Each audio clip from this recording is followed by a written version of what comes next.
Ал бала кыял, сүйлөгөндө жакшы көрөт.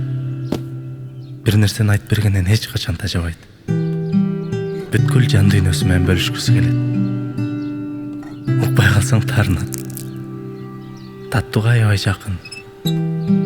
Алгыз жөнүндө айтыла турчу нерселер толтура. Бул жети гана. Мен ал тууралуу кененирээк жалбырактар саргайып, айлана алтын түскө боелгондо, күн кыскарып түн узарганда, аба салкындап, адамдар жылуу кийине баштаганда айтып берем.